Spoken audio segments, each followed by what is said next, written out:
آپ کو معلوم ہوگا کہ رسول اللہ صلی اللہ علیہ وسلم نے جب ہجرت کا اذن دے دیا، رخصت دے دی، تو پہلے لوگ ہجرت کر کے مکہ سے حبشہ پہنچے. جانتے ہیں جعفر طیار کو حضرت محمد صلی اللہ علیہ وسلم نے نجاشی کے نام ایک خط لکھوا کر دیا تھا. حدیث کی ایک قسم ہے سرکاری مراسلہ، جو آپ نے لکھوایا وہ محفوظ رہا لوگوں کے پاس. بعد میں محدثین نے حدیث کی کتابوں میں اسے نقل کیا.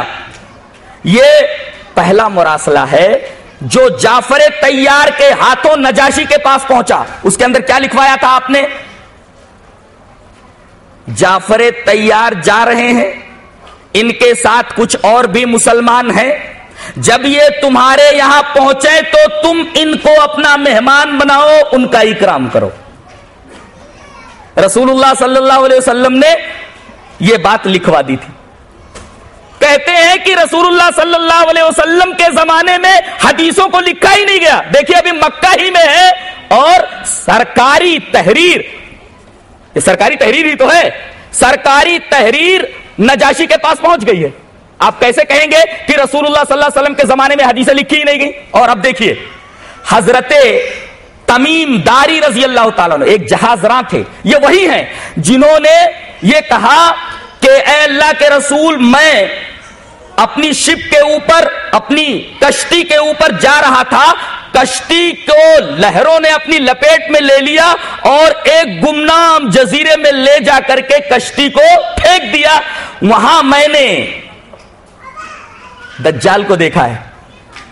یہ وہی تمیم داری ہیں، مسلم میں وہ روایت موجود ہے. یہ جہاز راں تھے، بحری سفر کیا کرتے تھے.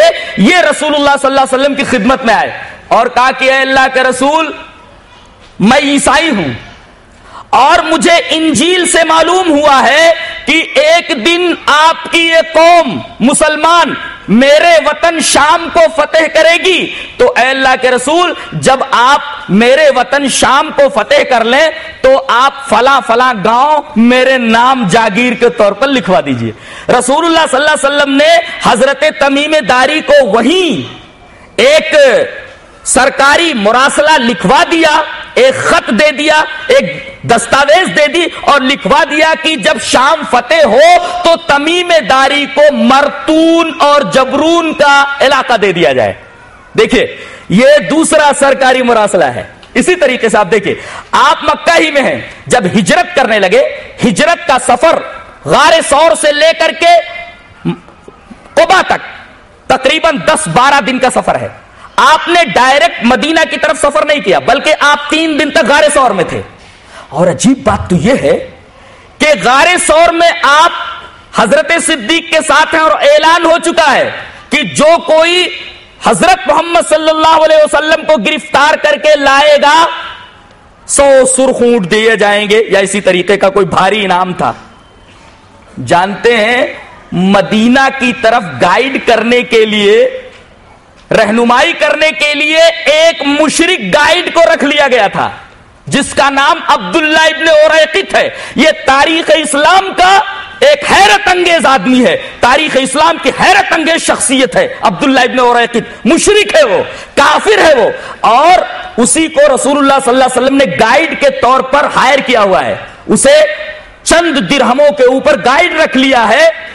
اسے معلوم ہے کہ مجھے 3 دن کے بعد غار ثور سے رسول اللہ صلی اللہ علیہ وسلم کی رہنمائی مدینہ تک کرنی ہے.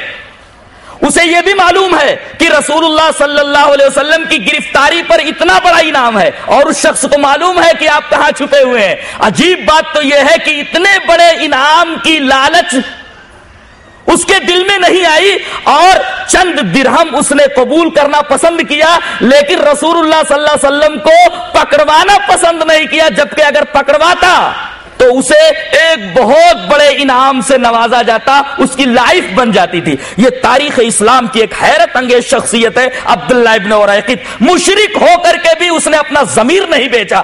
آج مسلمانوں کو دیکھو چند سکوں کے اوپر اپنا ضمیر بیچ ڈالتے ہیں.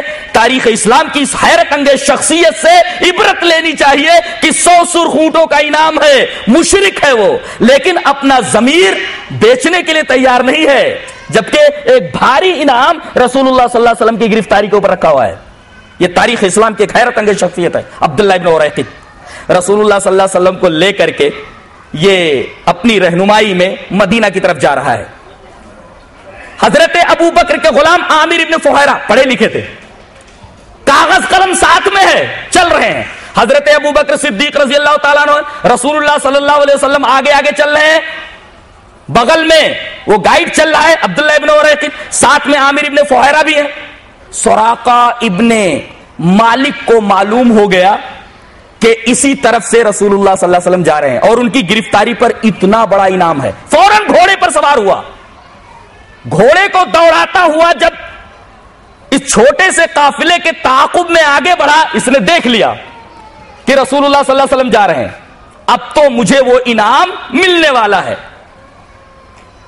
سیرت کی کتابیں پڑھیے, آپ کو یہ پڑھ کر کے حیرت ہوگی کہ خطرے کو بھانپ لیا ہے حضرت ابو بکر صدیق نے, گھبرا گئے ہیں, بار بار پیچھے مڑ کر کے دیکھ رہے ہیں, لیکن رسول اللہ صلی اللہ علیہ وسلم سمجھ رہے ہیں کہ کوئی پیچھے ہمارے تعاقب میں آ رہا ہے. ایک بار بھی پیچھے مڑ کر کے آپ نے نہیں دیکھا. اللہ اکبر. نبی کا توکل دیکھیے, اس کو کہتے ہیں توکل. وعلی اللہ فلیتوکل المتوکلون وعلی اللہ فلیتوکل المؤمنون. مومن ہی اللہ پر توکل کرتے ہیں اور توکل کرنے والے ہی اللہ پر توکل کرتے ہیں. حضرت صدیق گھبرا گئے ہیں, کہیں نبی کریم صلی اللہ علیہ وسلم کو گرفتار نہ کر لیا جائے, کانپ رہے ہیں اب کیا ہونے والا ہے.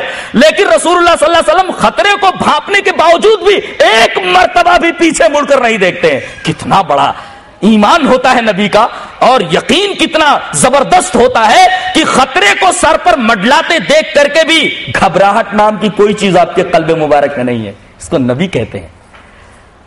اور اللہ تبارک و تعالیٰ نے اپنے وعدے کے مطابق کہ وَمَن يَتَوَکَّلْ عَلَى اللَّهِ فَهُوَ حَسْبُهُ, جو اللہ پر توکل کرتے ہیں اللہ ان کے لیے کافی ہے. ہم نے گھوڑوں کو اور چیزوں کو نم زمین میں دھنستے دیکھا ہے, کوئی چیز پہاڑی زمین کے اندر دھنستی نہیں ہے, یہاں گھوڑا کمر تک دھنس گیا ہے. اللہ اکبر. 2-3 دفعہ جب گھوڑا زمین میں دھنس گیا, سمجھ گیا کہ یہ شخصیت کوئی معمولی شخصیت نہیں, اب اپنی جان بچا لو, اب اپنی جان بچا لو, اپنے لیے پروانے امن لکھا لو. آگے بڑھا اور کہا کہ اے محمد صلی اللہ علیہ وسلم, میں آپ سے معافی چاہتا ہوں اور آپ میرے لیے پروانے امن لکھوا دیں. رسول اللہ صلی اللہ علیہ وسلم نے عامر ابن فہیرہ سے کہا کہ پروانے امن لکھ کر کے دے دو. عامر ابن فہیرہ نے فوراً پروانے امن لکھ کر کے دے دیا, کاغذ قلم ساتھ میں, پروانے امن لکھ دیا گیا. جب یہ آدمی مدینہ آیا اور اس نے کہا کہ میں رسول اللہ صلی اللہ علیہ وسلم سے ملنا چاہتا ہوں, صحابہ کرام ملنے نہیں دے رہے تھے, اس نے وہ پروانے امن دکھایا تو صحابہ کرام نے رسول اللہ صلی اللہ علیہ وسلم سے ملنے کی اجازت دی. دیکھیں یہاں سرکاری مراسلہ موجود ہے.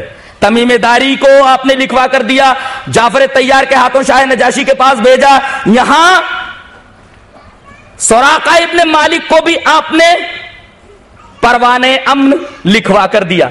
اور جب آپ مدینہ پہنچے تو سب سے پہلا کام آپ نے کیا کیا, بخاری شریف میں موجود ہے, سب سے پہلے آپ نے مردم شماری کرائی کہ کتنے مسلمان ہیں. مردم شماری یہ کوئی نئی چیز نہیں ہے, یہ رسول اللہ صلی اللہ علیہ وسلم کی سنت ہے, رسول اللہ صلی اللہ علیہ وسلم کا طریقہ ہے. آپ نے مدینہ پہنچنے کے بعد سب سے پہلے مردم شماری کرائی تو اس وقت مسلمانوں کی تعداد بچے بوڑھے عورتیں جوان ملا کر کے 1500 تھے. یہ بخاری کی روایت ہے. اور اس کے بعد آپ نے ایک کام جو کیا وہ بڑا زبردست کام ہے, وہ ہمارے وزراء کے لیے اور بڑے بڑے عہدوں پر ہیں ان کے لیے, ہمارے پرائم منسٹر کے لیے, ہمارے سی ایمز جتنے ان کے لیے یہ ایک بہترین دستاویز ہے اور ایک بہترین اصول ہے, ایک بہترین رول, بہترین ریگولیشنز ہے.